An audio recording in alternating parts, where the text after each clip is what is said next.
Good morning everyone. Current affairs की series में 5 अगस्त पे पहुंच चुके हैं और आज की इंपॉर्टेंट करंट अफेयर्स जो है वो डिस्कस करने वाले हैं। This is brief introduction about me. My name is Prince Luthra, all India rank 577 from UPSC CSC 2014 batch.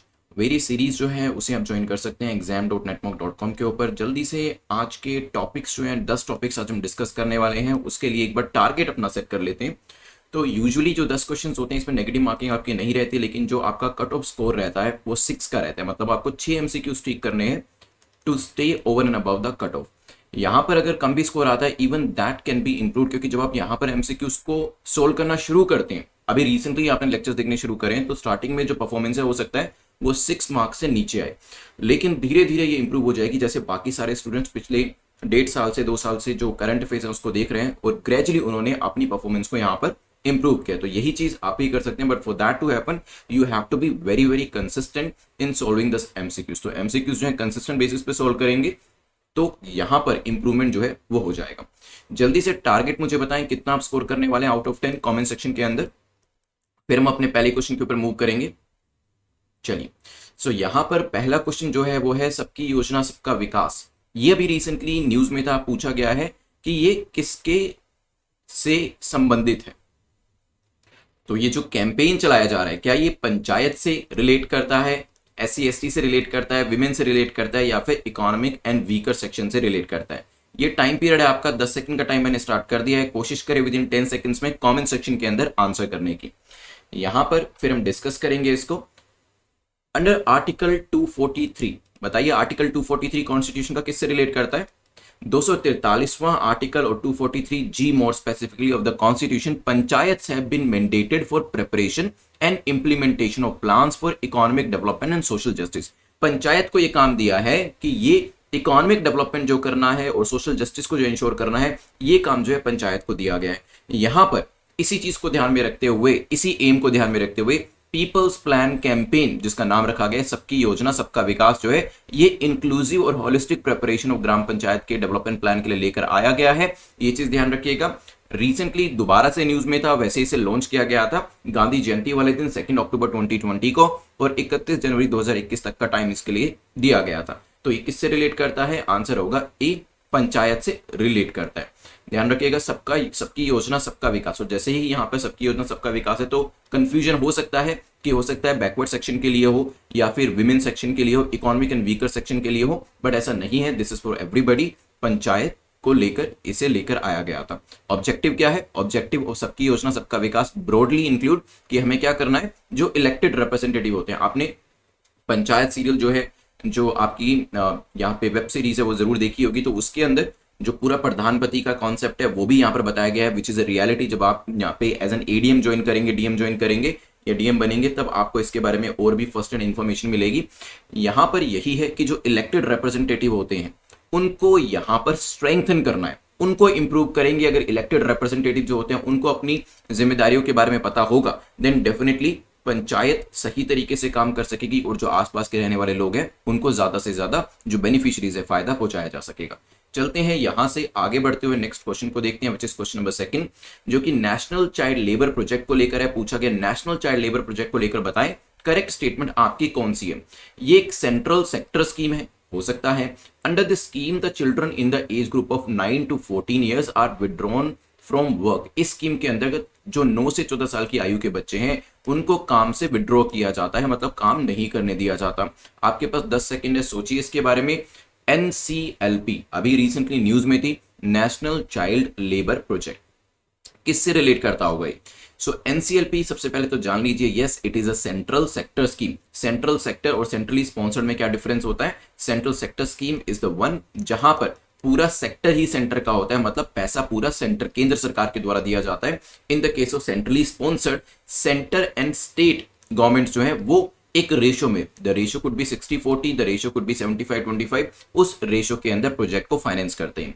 Under this scheme किसकी बात करी जा रही है? NCLP की, नेशनल चाइल्ड लेबर प्रोजेक्ट की। Under this scheme the district project society DPS they are set up at the district level, और किसके अंडर बनाई गई है? आगे जाके आप ही के अंडर बनाई जाएंगी। So district collectors and district magistrate के अंदर DPS बनाई गई है, और DPS क्या है? डिस्ट्रिक्ट प्रोजेक्ट सोसाइटीज बनाई गई हैं, ठीक है। और ये क्या करेगी, ये पूरा जो प्रोजेक्ट है एनसीएलपी इसको ओवरसी करेगी कि क्या ये सही तरीके से इंप्लीमेंट किया जा रहा है या नहीं किया जा रहा है। इसके अंतर्गत किया क्या जाता है, जो एज ग्रुप 9 to 14 ईयर्स का है, इस एज ग्रुप के जो बच्चे हैं they are withdrawn from the work and put into NCLP special training centre. तो ये जो बच्चे जिनसे जबरदस्ती काम करवाया जा रहा होता है या फिर वैसे पेरेंट्स जो है पैसे के चलते हुए, पैसे की कमी के चलते हुए इनसे काम कराते हैं, तो उससे इनको विड्रॉ करके एनसीएलपी स्पेशल ट्रेनिंग सेंटर्स में डाला जाएगा, जहां पर उनको एजुकेशन प्रोवाइड करी जाएगी, जहां पर उनको वोकेशनल ट्रेनिंग प्रोवाइड करी जाएगी, मिड डे मील स्कीम दी जाएगी और इवन स्टाइपेंड भी दिया जाएगा, हेल्थ केयर फैसिलिटीज भी दी जाएगी, ताकि ओवरऑल डेवलपमेंट उनकी हो सके, स्किल को समझ सकेंगे, स्किल को एक्वायर कर सकेंगे, एजुकेशन को एक्वायर कर सकेंगे, तो आगे जाके बेहतर एम्प्लॉयमेंट के अंदर उनको मौके मिलेंगे और यहाँ पे स्टाइपेंड भी मिलेगा, तो पेरेंट्स को भी परेशानी नहीं होगी, मिड डे मील भी मिलेगी, तो जो उनका हेल्थ एस्पेक्ट है उसको भी कवर कर लिया जाएगा। तो यहाँ पे दोनों स्टेटमेंट्स ठीक होने की वजह से आंसर क्या हो जाएगा, C will be the correct answer. ध्यान रखिएगा, एनसीएलपी आप ही लोगों के अंडर आने वाला है, आप ही लोगों को जो डीपीएस आपकी ये सोसाइटीज हैं इनको मैनेज करना है एज डीएम और डीसी आगे चलकर। चलते हैं नेक्स्ट टॉपिक को देखते हैं, विच इज क्वेश्चन नंबर 3। पूछा कि नेट जीरो क्या है, क्या ये जीरो कार्बन एमिशन को हम नेट जीरो कहते हैं, कार्बन न्यूट्रलिटी को कहते हैं, ऑलमोस्ट जीरो एमिशन को कहते हैं, या फिर none of the above. Time period में यहां पे शुरू कर देता हूं, जल्दी से मुझे बताएं। नेट जीरो ये एक टर्मिनोलॉजी है जिसके बारे में आपको बहुत ज्यादा सुनने को मिलता होगा न्यूज के अंदर भी। क्या है ये, आपके एनवायरमेंट, इकोलॉजी, बायोडाइवर्सिटी के टॉपिक से क्वेश्चन पूछा जा सकता है। काफी सारी कंट्रीज कहते हैं कि हम 2050 तक नेट जीरो बन जाएंगे, ठीक है। चाइना कहता है 2060 तक हम नेट जीरो बन जाएंगे, ठीक है। इसी तरीके से स्पेसिफिक कंपनीज भी, अगर इंडिया में भी देखेंगे, अलग अलग कंपनीज ने अपने अपने टारगेट सेट करे कि कोई कहता है कि मैं 2035 तक नेट न्यूट्रल बन जाऊंगा या नेट जीरो बन जाऊंगा। इट मींस, इसका ये मतलब नहीं है कि वो कंट्री या वो कंपनी कार्बन एमिशन बंद कर देंगे, नहीं। इसका मतलब है कि जितना कार्बन एमिशन किया जाएगा उतना ही यहां पर उसे न्यूट्रलाइज भी किया जाएगा।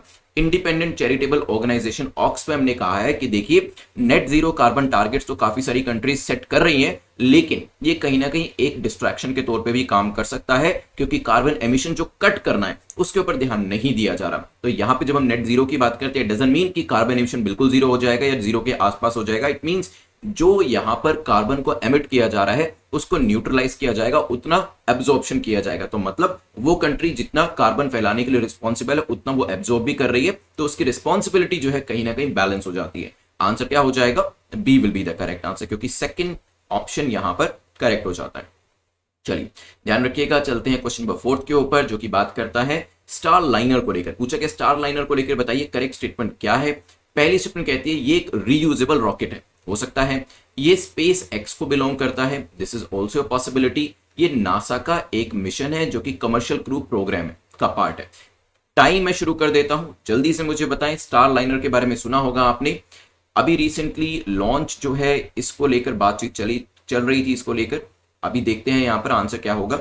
सो आई होप आपने कमेंट सेक्शन में आंसर कर दिया है। यहाँ पे the launch of Boeing's uncrewed Starliner orbiter flight test 2 OFT-2 इसे कहा गया है, which was supposed to lift off from the Space Launch Complex 41, जिसे कि यहां पर केप कैनावरल से लॉन्च करना था स्पेस फोर्स स्टेशन से इन फ्लोरिडा ऑन ट्यूसडे, उसे अभी पोस्टपोन किया गया है, ठीक है। तो सबसे पहले तो मैंने क्या बोला यहां पर, launch of Boeing's uncrewed Starliner orbital flight test second, orbital flight test second, इसको पोस्टपोन किया गया है।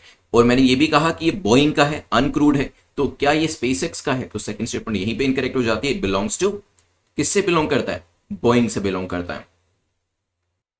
और ये यहां पर सबसे क्रूशियल स्टेटमेंट थी। देखिए इस तरीके के क्वेश्चन जो होंगे वो आपके यूपीएससी के अंदर आएंगे, तो वहां पर अगर आप क्रूशियल स्टेटमेंट को एलिमिनेट कर देते हैं, this is the power of elimination. जैसे ही आपने सेकंड स्टेटमेंट को एलिमिनेट किया, आप एक बार ऑप्शन को देखिए, यहां पर भी 2 है तो इसको भी एलिमिनेट कर दीजिए, यहां पर भी 2 है, ये भी एलिमिनेट हो जाता है, ठीक है। ऑल ऑफ द अबव में भी 2 होगा तो ये भी एलिमिनेट हो जाता है। बाय डिफॉल्ट आंसर क्या हो जाएगा, by default answer will be B, even though you have not read statement number 1 and statement number 3। पहली और तीसरी स्टेटमेंट ना आपने पढ़ी है ना आपको उसके बारे में जानकारी है, फिर भी आप करेक्ट आंसर करके ले जाएंगे यहां पर। Yes, it is a reusable rocket. ऐसा कहा जाता है कि 10 बार इसे इस्तेमाल किया जा सकता है 6 मंथ्स के पीरियड के अंदर। और इसके अंदर basically this mission is a part of NASA का जो कमर्शियल क्रू प्रोग्राम है उसी का ही एक सब पार्ट है, ये भी ध्यान रखिएगा, ठीक है। आंसर क्या हो जाएगा B, but yes elimination method, ये जो छोटी छोटी स्ट्रेटेजीज होती हैं एमसीक्यूज को सोल्व करने की, ये आपको समझ में आती हैं जब आप डेली बेसिस पे एमसीक्यूज को प्रैक्टिस करते हैं। और कई बार जब इसको सोल्व करते करते प्रैक्टिस जो है ओवर प्रैक्टिस में तब्दील हो जाती है, then you will be able to solve more question in the minimum possible time and the accuracy will be high as well in the examination. चलिए चलते हैं यहां से आगे बढ़ते हुए क्वेश्चन नंबर 5 को देख लेते हैं, जो कि बात कर रहा है विच of the following city has achieved 100% covid vaccination in the country. अभी एक सिटी का नाम आया था जिसने 100% कोविड वैक्सीनेशन को अचीव कर लिया। क्या हम पुरी की बात कर रहे हैं, इंदौर की बात कर रहे हैं, भुवनेश्वर की बात कर रहे हैं, या फिर बेंगलोर की बात कर रहे हैं, बताइए। चलिए देखिए, उड़ीसा की कैपिटल क्या है? उड़ीसा की कैपिटल यस भुवनेश्वर। सो यहां पे Bhubaneswar is the capital of Odisha and it has become the first city in India which has achieved 100% covid vaccination. तो यहां पर जो लोग हैं 100% कोविड वैक्सीनेशन जो उनका किया जा चुका है, ये एक अच्छी खबर भी है देश के लिए भी, देश की इकोनॉमी के लिए भी। धीरे धीरे अब आपको ऐसी सिटीज के नाम आएंगे, भुवनेश्वर का नाम आया, अब धीरे धीरे इनकी लाइन लग जाएगी, एक के बाद एक सिटीज के नाम आपको रोज सुनने को मिलेंगे। फिर राज्यों के नाम भी आएंगे कि कौन सा पहला ऐसा राज्य बना है जिसमें 100% वैक्सीनेशन हो चुका है, क्योंकि उसकी सभी सिटीज के अंदर 100% वैक्सीनेशन हो चुका होगा। और यही चीज हमें चाहिए, जो राज्य हैं और जो सिटीज हैं उनके बीच में एक हेल्दी कंपटीशन, ताकि वहां पर 100% वैक्सीनेशन को अचीव किया जा सके। आंसर क्या हो जाएगा? यहां पर C will be the correct answer. ठीक है, ध्यान रखिएगा इसके बारे में, उड़ीसा भुवनेश्वर को लेकर। क्वेश्चन नंबर 6 को डिस्कस करते हैं। उससे पहले जो 100 डेज की सीरीज है, 200 डेज की सीरीज है, आप इसको एनरोल करा सकते हैं डे वाइज प्रिपरेशन अगर करना चाहते हैं तो। और यहां पर चाहे तो एक दिन के अंदर मल्टीपल डेज को भी अटेंड कर सकते हैं। 50 डेज सीरीज के लिए भी आप यहां पर जा सकते हैं अगर आप 2021 के लिए तैयारी कर रहे हैं। जो लोग 2022 के लिए तैयारी कर रहे हैं वो मिशन यूपीएससी 2022 में जा सकते हैं। इन प्रोग्राम्स के अंदर आपको मिलने के वाला है right from NCERT to the standard books. आपको ये जो फाउंडेशन के लिए तैयारी चाहिए होती है वो आपको यहां पर कवर कराया जाएगा थ्रू वीडियोस। एमसीक्यूज भी इसमें रहने वाले हैं और इसमें आंसर राइटिंग प्रैक्टिस जो आपकी है वो भी रहने वाली। तो प्री कम मेन सीरीज जो है उसके तौर पे आप इसको ले सकते हैं मिशन यूपीएससी 2022 exam.netmock.com के ऊपर। चलते हैं क्वेश्चन नंबर 6 के ऊपर। क्वेश्चन नंबर 6 बात करता है विच of the following article is associated with preventive detention. Preventive detention जो है इसको लेकर पूछा है, इससे कौन सा आर्टिकल जो है वो रिलेट करता है। तो यहां पर अनुच्छेद 21 है, अनुच्छेद 22 है, ए एंड बी, या इनमें से कोई भी नहीं। टाइम पीरियड में यहां पर शुरू कर देता हूं, 10 सेकेंड्स में आंसर देने की कोशिश करें, because there was a statement which was recently made by supreme court of India and the supreme court said preventive detention is an evil. ठीक है, तो प्रिवेंटिव डिटेंशन को इविल के तौर पे बताया गया। इसी वजह से ये क्वेश्चन जो है वो आपका मेंस के अंदर भी आ सकता है, preventive detention is a necessary evil explain. इस तरीके से एक स्टेटमेंट करके आपका जो क्वेश्चन है पूछा जा सकता है मेंस के एग्जाम के अंदर भी। अगर बात करें जब प्रिवेंटिव डिटेंशन में होता क्या, that dreaded power of the state to restrain a person without trial. तो इसमें ना ही ट्रायल होता है, ना ही मैजिस्ट्रेट से पूछा जाता है, ना ही वारंट लिया जाता है, और व्यक्ति को यहां पर कैप्चर कर लिया जाता है। ठीक है, तो यहां पर जो व्यक्ति है उसको रेस्ट्रेन करके रखा जाता है बिना ट्रायल के, बिना वारंट के, बिना मैजिस्ट्रेट के अप्रूवल के। प्रिवेंटिव डिटेंशन जो है that must fall with in the 4 corners of article 21, क्योंकि ड्यू प्रोसेस ऑफ लॉ इससे एसोसिएट करता है, और राइट टू लाइफ भी आपको दिया गया है। एंड इसके साथ साथ आर्टिकल 22 जो है वो भी आपको सेफगार्ड देता है अगेंस्ट द आर्बिट्रेरी अरेस्ट। तो यहां पे जो आर्टिकल 22 है that is protecting you against arbitrary arrest. ठीक है, तो ये तो रिलेट करता है। Even due process of law भी आपको फॉलो करना है। ठीक है, जो इन्फर्ड आपका आता है आर्टिकल 21 के अंदर, और वहां पे राइट टू लाइफ भी वैसे आपका आता है। तो दोनों आर्टिकल जो हैं वो इससे रिलेट करते हैं। आंसर क्या हो जाएगा? C will be the correct answer. ठीक है, प्रिवेंटिव डिटेंशन के अंदर होता क्या है, जो भी व्यक्ति हमें लगता है कि नुकसान पहुंचा सकता है, पब्लिक डिसऑर्डर को क्रिएट कर सकता है, तो यहां पे सुप्रीम कोर्ट ने कहा है कि सिर्फ पब्लिक डिसऑर्डर जहां पर आपको लगता है कि क्रिएट किया जा सकता है वहीं पर ही आप उस व्यक्ति को अरेस्ट कर सकते हैं इस प्रिवेंटिव डिटेंशन के अंतर्गत, अदरवाइज नहीं। और इसके अंदर भी जब आप उनको अरेस्ट करते हैं इवन विदाउट वारंट, तो 24 घंटों के अंदर आपको उसको मैजिस्ट्रेट के सामने लेकर आना पड़ता है। इसमें जो ट्रैवलिंग टाइम होता है वो आप एक्सक्लूड चाहें तो कर सकते हैं। ठीक है, 24 घंटे में मैजिस्ट्रेट के सामने लाया जाता है और फिर उसकी डिटेंशन को एक्सटेंड भी किया जा सकता है या खत्म भी किया जा सकता है। साथ ही साथ यहां पर अगर मान लीजिए डिटेंशन को एक्सटेंड किया जाता है तो एक्सटेंशन जो है 3 महीने से भी अगर आपको बियॉन्ड लेकर जानी है, ठीक है, उस सिचुएशन के अंदर हाई कोर्ट का एक बेंच बैठेगा जो बताएगा कि क्या 3 महीने के बियॉन्ड भी डिटेंशन लेकर जानी चाहिए या नहीं लेकर जानी चाहिए। यह चीज ध्यान रखिएगा। प्रिवेंटिव डिटेंशन के अंदर पहले तो आप अरेस्ट करेंगे और यहां पर 24 घंटे में मैजिस्ट्रेट के सामने प्रस्तुत करेंगे, फिर भी एक्सटेंशन बढ़ा दिया जाता है, वो 3 महीने के बियॉन्ड नहीं जा सकता। 3 महीने के बियॉन्ड भी बढ़ाना है तो हाई कोर्ट बेंच जो है वो बैठेगा और वो इसके ऊपर अपनी जजमेंट देगा। क्या व्यक्ति को यह बताना जरूरी है कि उसको किस चीज के लिए प्रिवेंटिवली डिटेन किया जा रहा है? सो आंसर इज यस, यहां पर व्यक्ति को बताना जरूरी है कि उसको किस चीज के लिए डिटेन किया गया है। ठीक है, चलिए ध्यान रखिएगा, यहां पर क्वेश्चन प्रीलिम्स और मेंस इस एरिया से आने के चांसेस काफी ज्यादा है। सी यहां पर करेक्ट आंसर हो जाएगा। चलते हैं क्वेश्चन नंबर 7 के ऊपर, जो कि गवर्नर की पार्डनिंग पावर को लेकर पूछा गया कि गवर्नर की जो पार्डनिंग पावर है वो कौन से आर्टिकल के अंतर्गत आती है? 72, 161, 61 या फिर 172। Recently Supreme Court held that कि governor's power to pardon override section 433A जो कि सीआरपीसी के अंतर्गत आता है। अर्लियर जनवरी 2021 के अंदर एक मर्सी पिटीशन जो थी, in the case of mercy petition, supreme court ने नोट किया था कि governor can not reject the state recommendation. अगर स्टेट किसी चीज को रेकमेंड कर रहा है, मान लीजिए मर्सी पिटीशन को रेकमेंड कर रहा है, तो गवर्नमेंट उसे रिजेक्ट नहीं कर सकता। लेकिन मान लीजिए कि स्टेट गवर्नमेंट ने कहा कि इस व्यक्ति को मर्सी पिटीशन दे दो, गवर्नर को स्टेट की बात माननी पड़ेगी, बट यहां पर कहीं पर भी गवर्नर को यह बात कितने दिनों में माननी है वो टाइम पीरियड मेंशन नहीं किया गया। तो देखिए देयर आर लूप होल्स। आप जैसे सिविल सर्विस ज्वाइन करते हैं और आगे जाके गवर्नर बनने का मौका मिलता है, तो ये सब चीजें आपको वैसे तो पता चली जाएंगी, लेकिन फिर भी शुरुआत से ही पता है तो चीजें आपके लिए और भी आसान हो जाएगी। तो स्टेट क्या कह रहा है गवर्नर को कि आप इसको मर्सी पिटीशन दीजिए। गवर्नर मे और may not agree with that, लेकिन गवर्नर क्या है, इनको मना नहीं कर सकता है। जो उनकी रेकमेंडेशन, स्टेट की जो रेकमेंडेशन है उसको यहां पे रिजेक्ट गवर्नर नहीं कर सकता। लेकिन गवर्नर के ऊपर कोई टाइम पीरियड का कोई तलवार नहीं लटक रहा है कि आपको ये 1 महीने में इनकी रेकमेंडेशन माननी पड़ेगी, 15 दिन में माननी पड़ेगी या फिर 60 डेज में माननी पड़ेगी।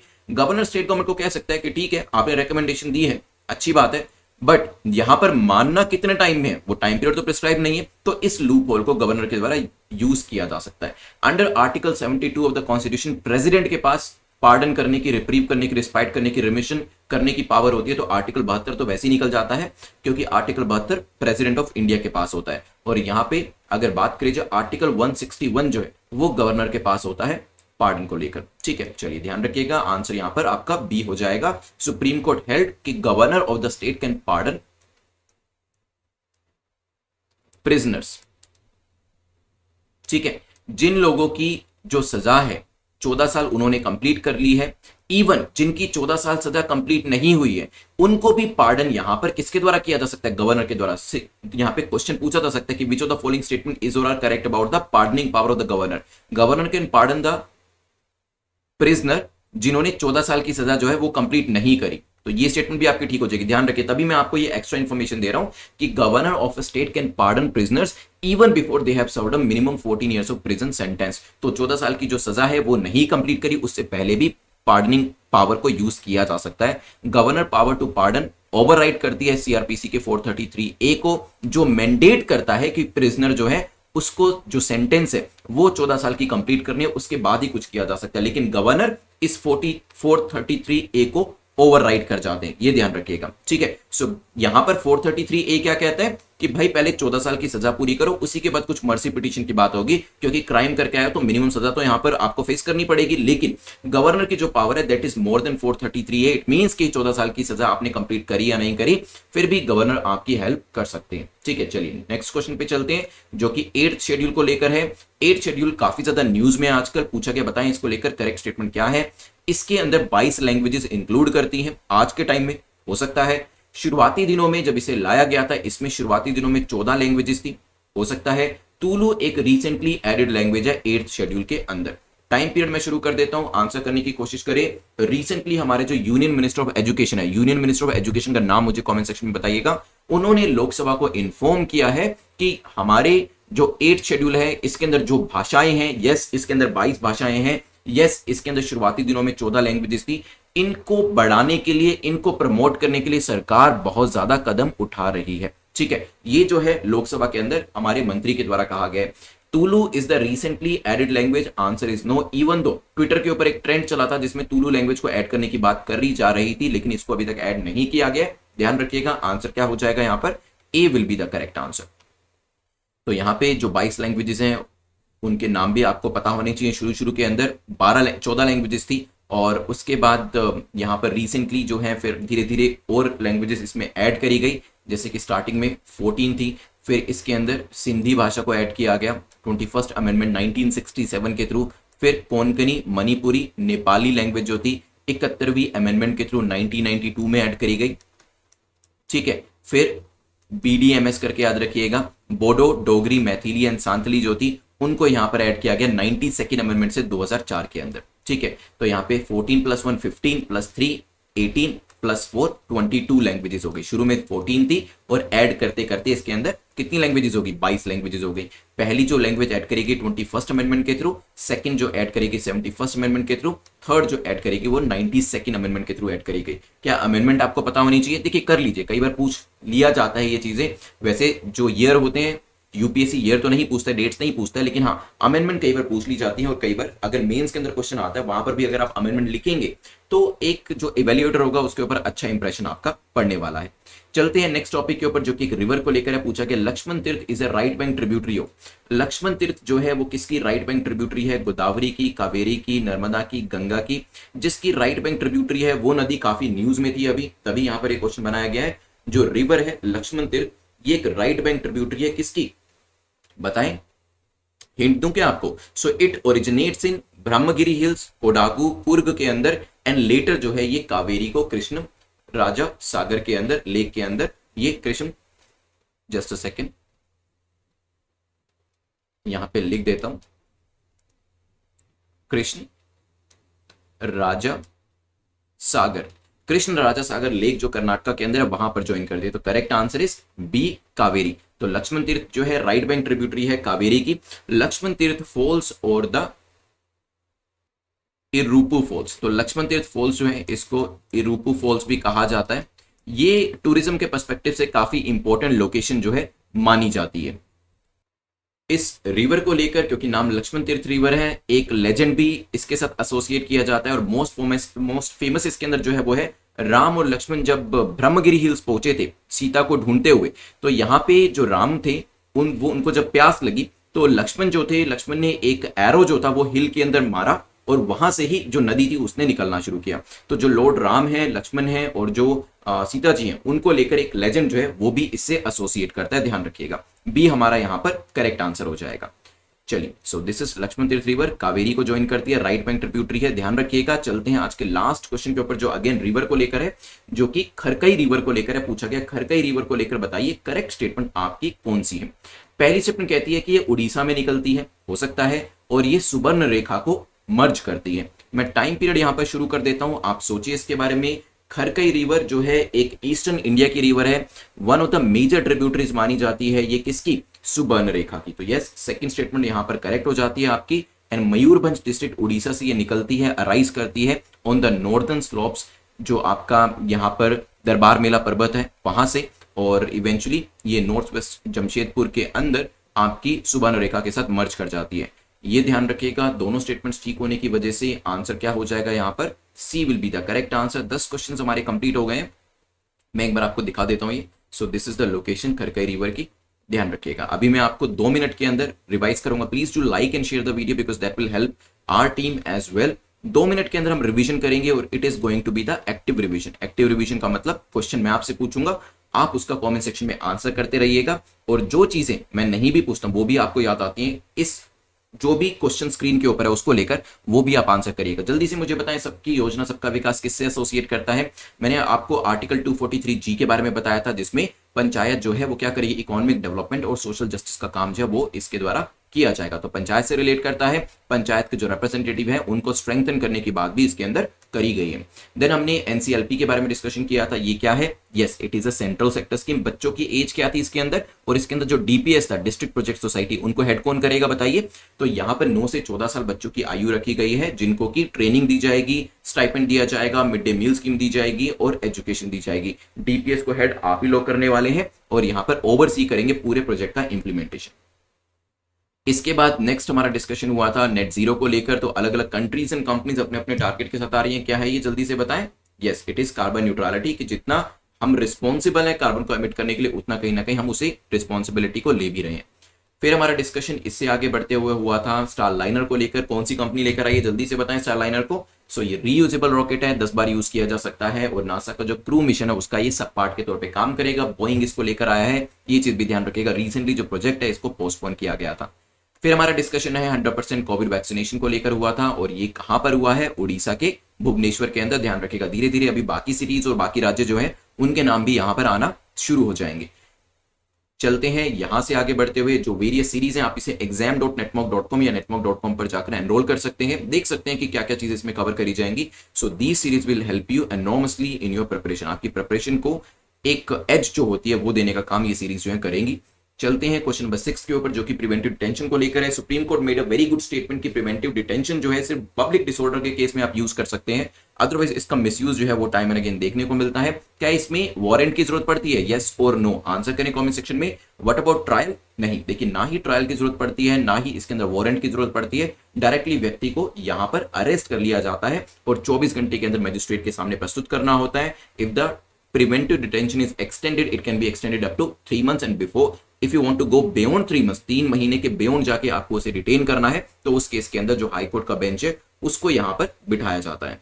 Then governor can pardon under article, किस आर्टिकल के अंदर पार्डन करते हैं, और ये सीआरपीसी का कौन सा सेक्शन है जिसको कि गवर्नर की पावर ओवरराइड कर देती है। तो यहाँ पे आर्टिकल 161 जो है उसके अंतर्गत यहाँ पे पार्डनिंग करी जाती है। प्रेसिडेंट के लिए जो आर्टिकल है वो आर्टिकल 72 है। 433A is the name of the section जो सीआरपीसी से आता है, जिसको कि गवर्नर की पार्डनिंग पावर जो है ओवरराइड कर सकती है, ध्यान रखिएगा। इसके बाद क्वेश्चन नंबर 8 में हमने देखा था it consist of 22 languages. 8 schedule की ही बात हुई थी, जल्दी से मुझे बताएं शुरुआती टाइम में कितनी लैंग्वेजेस थी। तुलु को यहाँ पर ऐड अभी नहीं किया गया है, इवन दो एक पूरा कैंपेन जो था ट्विटर के ऊपर चलाया गया था। तो स्टार्टिंग में 14 लैंग्वेजेस थी, फिर सिंधी को ऐड किया, फिर आपकी यहाँ पर कोंकणी, मणिपुरी, नेपाली को ऐड किया, फिर यहाँ पे बोडो, डोगरी, मैथिली एंड संताली को ऐड किया, और यहाँ पर टोटल 22 लैंग्वेजेस हो गई। लक्ष्मण तीर्थ जो है, जो लेजेंड है, वो भी मैंने बताया था किसकी राइट विंग ट्रिब्यूटरी है, राज्य का नाम भी बता सकते हैं। लक्ष्मण तीर्थ फॉल्स और द इरुपु फॉल्स जो है ये भी काफी न्यूज में रहता है। आपको जो लेजेंड बताया था वो यही था कि जब लॉर्ड रामा को प्यास लगी थी तो वहां पे लक्ष्मण ने क्या किया, हिल के अंदर एक जो एरो था वो मारा, और उसके बाद यहाँ पर जो एक नदी थी वो पूरी निकल के आई। ठीक है, सो आंसर क्या हो जाएगा यहाँ पर, Kaveri is the correct answer. और लास्ट में जो डिस्कशन हुआ हमारा एक और रिवर को लेकर हुआ, जो थी आपकी खरे रिवर, कहां से आती है, उड़ीसा मयूरभंज से आती है, एंड यस सुवर्ण रेखा के अंदर मर्ज कर जाती है, ये भी चीज ध्यान रखिएगा। 10 क्वेश्चंस एंड रिवीजन हमारी कंप्लीट हो चुकी है, और यहाँ पर मैं अभी आपको प्रीलिम्स और मेंस का एक क्वेश्चन देने वाला हूं, तो उसे आप अच्छे से अटेम्प्ट करिएगा। चलिए, प्रीलिम्स का क्वेश्चन जो आपको कमेंट सेक्शन में आंसर करना है, नेम द सीएजी। जो हमारे सीएजी हैं, अभी लास्ट टाइम सीजीए का नाम पूछा था मैंने आपसे, सीएजी का नाम, बेसिक नाम आपको पता होना चाहिए। कई बार ऐसा होता है कि इंटरव्यू में बैठे होते हैं, कोई चीज के ऊपर क्वेश्चन पूछा जाता है तो एकदम से माइंड ब्लैंक हो जाता है, वहां पे याद ही नहीं आता। इवन दो ये नाम हम सैकड़ों बार पढ़ते हैं न्यूज़पेपर के अंदर, फिर भी कई बार दिमाग से निकल जाते हैं। जैसे आपने अभी एक्सपीरियंस भी किया होगा, जैसे ही मैंने आपसे पूछा, आपको हो सकता है सीएजी की शक्ल तो याद आ रही होगी, लेकिन हो सकता है न्यूज़ भी याद आ रही हो उनको लेकर, लेकिन नाम कहीं ना कहीं आपको लग रहा होगा यार अभी तो मुझे याद था, लेकिन अब पता नहीं याद क्यों नहीं आ पा रहा है। कुछ लोगों की मेमोरी काफी अच्छी होती है, तो जैसे ही मैंने ये पूछा होगा उनके ब्रेन में एकदम से स्ट्राइक किया होगा और उन्होंने कमेंट सेक्शन में लिख भी दिया होगा। लेकिन आप में से कुछ लोग अभी थोड़ा सा स्ट्रगल कर रहे होंगे कि पता नहीं यार नाम क्या था, सुनता तो मैं रोज हूं, पढ़ा तो मैंने बहुत है उनके बारे में, लेकिन नाम याद नहीं आ रहा है। तो वही चीज जो है यहाँ पर सही करेंगे हम। नाम बताइएगा। मेंस का जो क्वेश्चन है, as a DM of district what efforts would you take to counter child labour, क्योंकि आज हमने चाइल्ड लेबर के बारे में पढ़ा, एनसीएलपी के बारे में पढ़ा, तो एक जिले के डीएम के रूप में आप क्या क्या एफर्ट्स लेंगे ताकि आपके जिले में से जो चाइल्ड लेबर है उसे खत्म किया जा सके। इसका आंसर आपको मेंस के ग्रुप में देना है। और अगर यही क्वेश्चन आपसे इंटरव्यू में पूछा जाता है कि इमेजिन करें that you are the district collector, the district magistrate of a district, और आपके यहाँ पे चाइल्ड लेबर की प्रॉब्लम काफी ज्यादा है, तो आप उसको कैसे सुधार करेंगे, इसका ऑडियो रिकॉर्डेड आंसर जो आप इंटरव्यू के ग्रुप के अंदर दे सकते हैं। ये सारी सीरीज के लिए आप netmock.com या exam.netmock.com पर जाकर इसे चेकआउट कर सकते हैं। The series will help you a lot. Second channel जो है इसका लिंक भी आपको नीचे कमेंट सेक्शन में और इवन जो आपके लाइव चैट चल रही है उसके सबसे ऊपर मिल जाएगा, तो वहां से आप सेकंड चैनल को ज्वाइन कर सकते हैं। अब जल्दी से मुझे बिना शर्म किए मार्क्स बता दीजिए। कम भी स्कोर किया तब भी कोई बात नहीं, धीरे धीरे मार्क्स आपके इंप्रूव हो जाएंगे। ज्यादा स्कोर किया तो और भी अच्छी बात है, लेकिन जब सेकंड टाइम वीडियो को देखेंगे मेरी रिक्वेस्ट आपसे ये रहेगी अपने नोट्स जरूर बना लीजिएगा, because this note making will help you a lot. Telegram का लिंक नीचे डिस्क्रिप्शन में दिया गया, वहां से आपको जो पीडीएफ है इस लेक्चर की वो मिल जाएगी। Please do like and share the video. Thanks for watching, have a nice day, take care, good bye.